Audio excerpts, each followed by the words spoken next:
Nazi Witch Army. In 1935, Heinrich Himmler, the head of the Schutzstaffel, SS, initiated a top-secret project to establish a unit whose members would all be witches. According to Himmler, when World War II broke out, this unit would neutralize enemy weapons, equipment, and armies, using only magic. The genesis of the Witch Army. As early as 10 years old, Heinrich Himmler began to take an interest in dark arts, fueled by books about medieval witches, sorcerers, and alchemists. And despite being a Christian, he held a particular reverence for Satan, who, according to legend, was the king of demons. In a diary written around this time, Himmler mused, "The Bible says God created the world and all its creatures, including Satan. But why did God not destroy Satan, the embodiment of evil, and instead allow him to exist?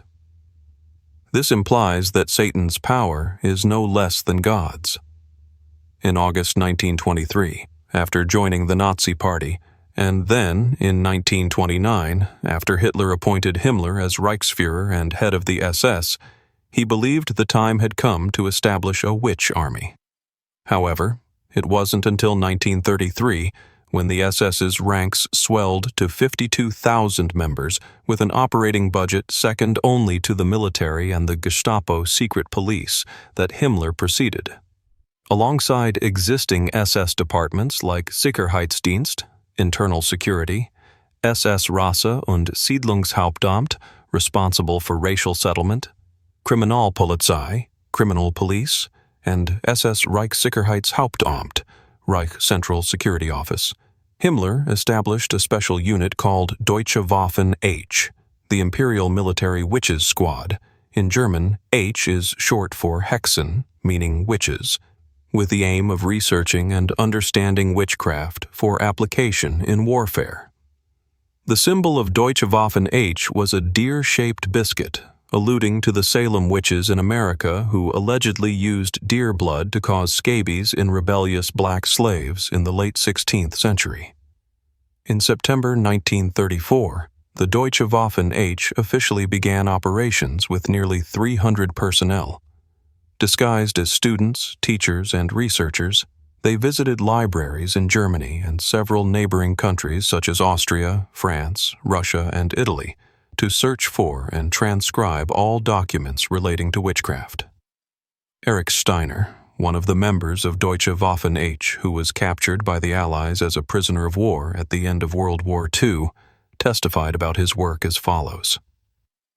Posing as a doctoral theology student, I was allowed into the Rome Library, which housed rare documents, including manuscripts on goatskin dating back to 900 BC. As for the witchcraft materials alone, it took me nearly 30 days to transcribe them all. Another prisoner, Karl Wilhelm, added, "In French libraries, I was particularly interested in files on heresy, a general term for witches, and their trials from the 12th to the 15th centuries. These files specifically described methods witches used to cause natural disasters and epidemics in society." In early 1935, all the information on witchcraft collected by members of the Deutsche Waffen H team was compiled and presented to Himmler.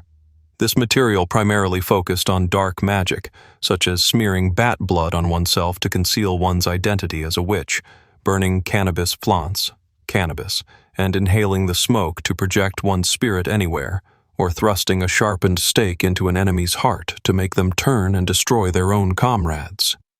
It impacted Himmler so profoundly that at a national agricultural conference, he declared, "We see the pyres on which the bodies of our fathers, mothers, and children were smashed and burned to ashes simply because they possessed powers different from ordinary people. The Jews killed them because they feared that power would disrupt their conspiracy to dominate Germany." The operations of Deutsche Waffen H on September 1, 1939, Nazi Germany invaded Poland, marking the beginning of World War II. 3 days later, Himmler deployed the Deutsche Waffen H Witch Army into battle. Subsequently, Finland, Romania, and the Baltic states fell before the overwhelming advance of the German army. In his memoir published after the war, Albert Speer, the chief architect of the invasion and Nazi Germany's Minister of Armaments and War Production, wrote, "In mid-1940, before German troops entered France, Hitler had expressed concern that France's military potential was immense, especially its navy. But Himmler guaranteed he would conquer France in just 8 weeks because his Deutsche Waffen army had shattered the morale of French soldiers. It was a fortunate coincidence, for indeed, on the ground, the invasion of France, which began on May 10, 1940, saw German troops parading in Paris by June 25th, meaning in just 6 weeks. Along with the Netherlands, Belgium, and Luxembourg, these nations successively fell under German rule. This left Albert Speer stunned with amazement. Even Reichsmarschall Hermann Göring, commander-in-chief of the Luftwaffe, frequently consulted Himmler on how to defeat the British Air Force with witches, while many other generals regarded Himmler with apprehension. General Paulus, commander of the Russian front, later captured by the Soviet Red Army, also remarked, "He who can destroy the enemy can also destroy us if we go against his will." However, Hitler, the leader of the Nazi Party and commander-in-chief of the German armed forces, believed, "Nonsense!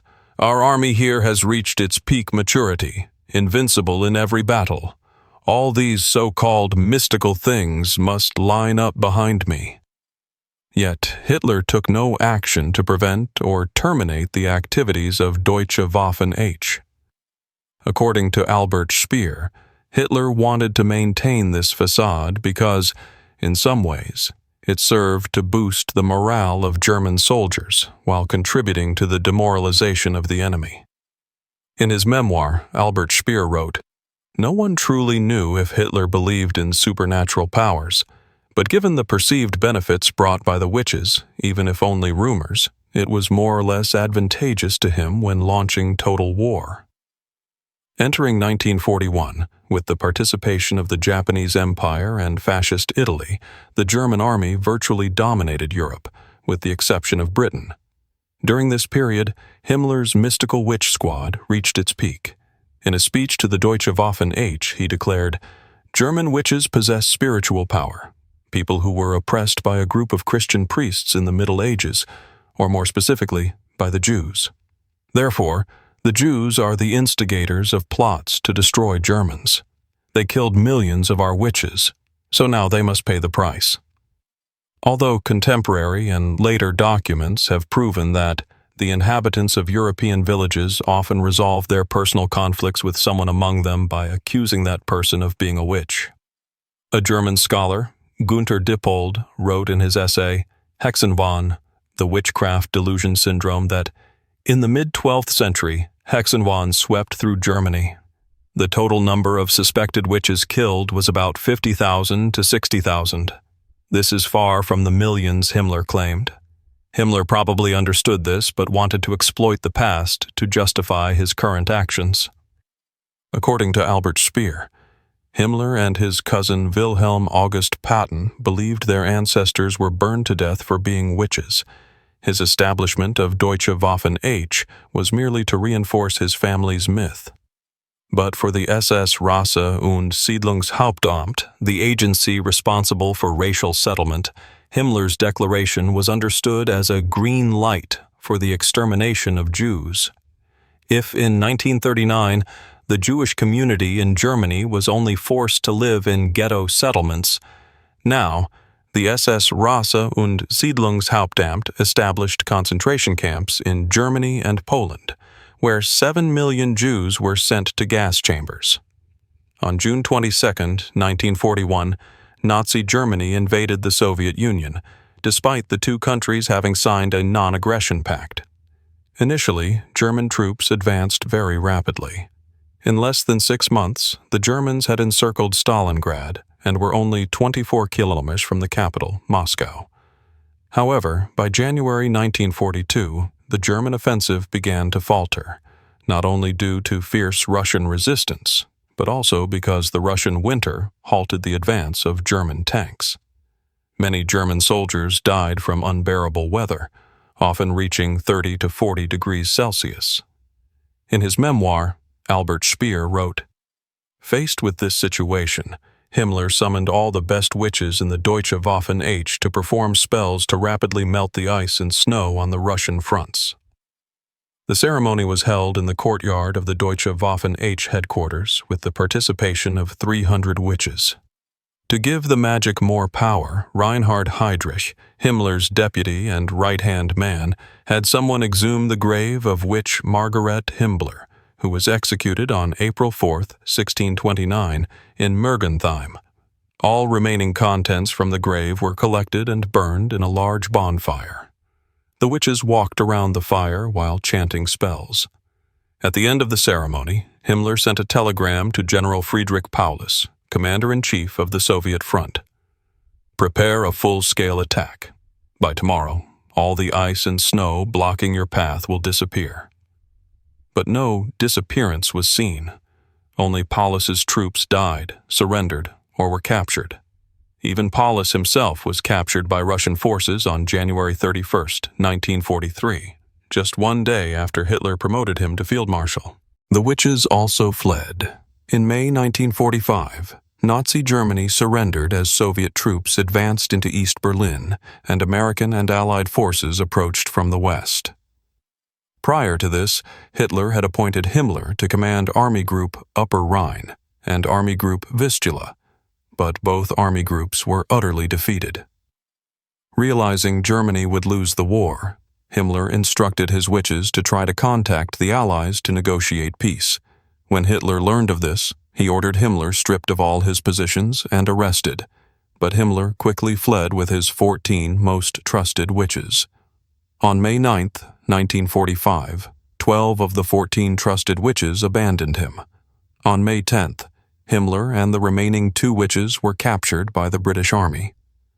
In captivity, Himmler instructed the 2 witches that if he died, they should try to bring his body back to Munich, his birthplace, and when buried, place 4 sharpened stakes soaked in bat blood into his grave so that the enemy could never violate my body.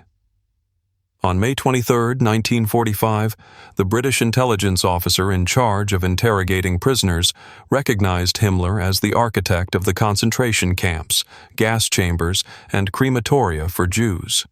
That same night, Himmler committed suicide. Based on the testimony of the 2 witches, the British found an archive at a castle in Wannsee on the outskirts of Berlin containing thousands of catalog cards, tons of files and documents, and a library with nearly 6,000 books, newspapers, and manuscripts. All of them concerned witches and their magic. We compile and edit the video's content from reliable sources, such as Wikipedia and major news outlets, offering an objective and multifaceted perspective. Warning: this content is presented within an educational and historical framework. We do not support or endorse hatred toward any group, nor do we promote violence. Our aim is to reflect on these events to ensure they are never repeated, never again. All images and content have been modified in accordance with YouTube's advertiser policies. The images in the video are for illustrative purposes only and do not necessarily perfectly match the events or content presented. Thank you.